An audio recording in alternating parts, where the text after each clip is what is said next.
tā būtu kādam jālasa. Es atkal sākšu ar Lauru.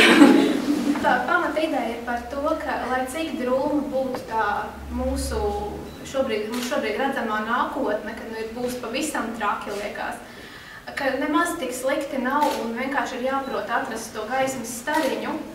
Un par to arī ir stāsts par šīm laimes monitoringu blusiņu medībām, kas principā tā ir tā laimīta ikdienā, ko mēs varam sameklēt praktiski jebkur.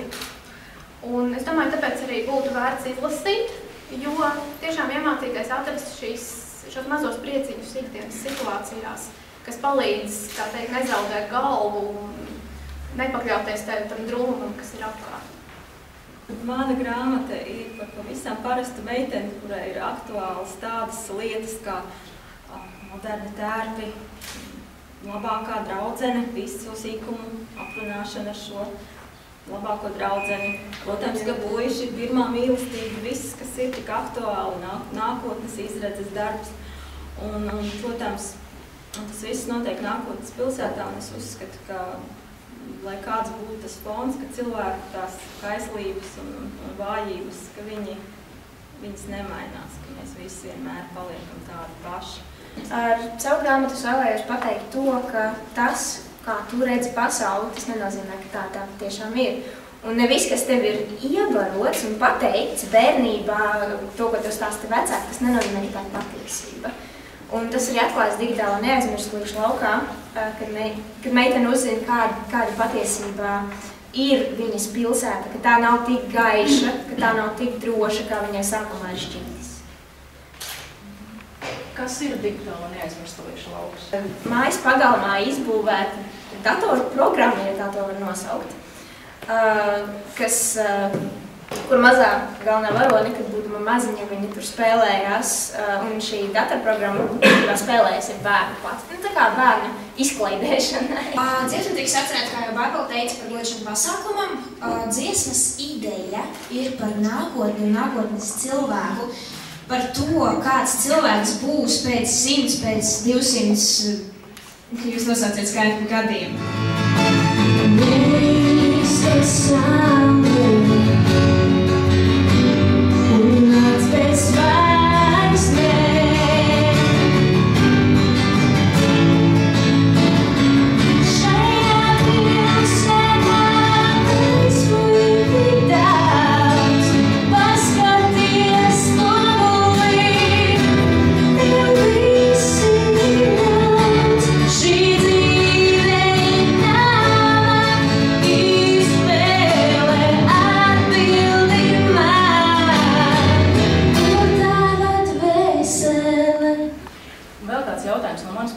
Ko arī tradicionāli uzskata par ļoti sarežģītu jautājumu.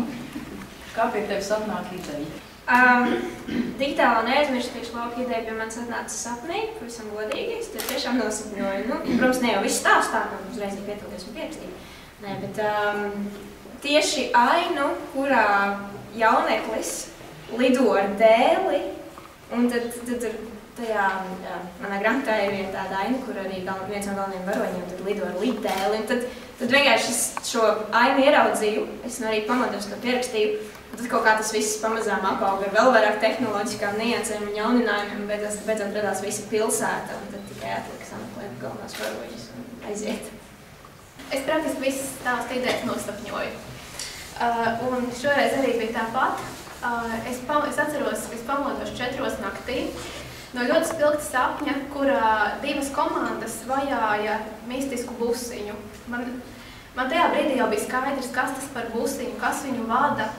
Un visi tie sižeta sīkumi, kas atklājas tikai pašās pēdējās lapusēs. Un es, protams, negaidīju līdz rītam, baidījos kaut ko aizmirst un uzreiz ķēru pēc telefona, pusaizmigusi kaut ko tur pierakstīju. Un no rīta vispār neatcerējos, ko es tur esmu ierakstījusi. Un vai vispār. Bet tās idejas, kas nāk sapņos, tās man ir visgrūtāk aizgaiņāt.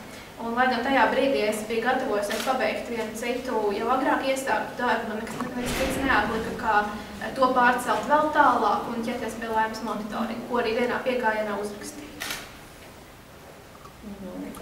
To es sapņoju? Es intensīvi sapņoju, bet es šīs idejas pagaidām vēl neizmantoju grāmatās, bet tīri šai grāmatai man sākumā kaut kā iedomājos, man ļoti patīk jēdziens eho, un tad es viņu nolēmu izmantot grāmatā. Es atzīšos, ka sākumā grāmata bija iecerēta vairāk tāds sociāls gabals, tāds vairāk kaut kas par revolūcijām, par pretošanos, bet, sanāca Beverly Hills tomēr. Bet arī, slikti. Bet katrā ziņā arī daudz, kas, teiksim, daudz šīs nianses, daudz tie sižetu pagriezieni, viņi nodās tā pēkšņi skatoties cilvēkus, kaut kādas situācijas. Kupols manai metropolē parādījās, es skatījos National Geographic, un tur kaut kāds bija raidījums par to, kā pareizi jākonstruē kupols, no cik šķautņu šiem te, kā jāizskatās šīm plāksnītēm pareizi, un tad sēdien tur, būs kupols. Tā arī tad viss notiek. Ja var izmodelēt to situāciju, ka jūsu darbi tiek ekranizēti, un jums ir tiesības izvēlēties aktierus, kuri iet būt? Latviešu aktieri vai ārvalstu? Es neko neteicu.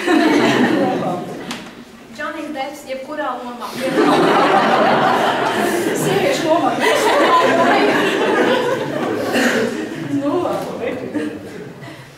Manā gadījumā darbā ekranizējumā noteikti būtu vismaz viens aziāts, tas ir skaidrs jau uzreiz. Jā, tev šī austrumu kultūra bija. Ziniet, ja man piezīmītu Spielbergs, man būtu vienalga. Es teikšu viņam, jums ir brīvs rokas izvēlēt. Tas jūs gaidām piedāvājumu. Tagad es zvans jāsaka. Jā, man jau brīvs piezvanīs.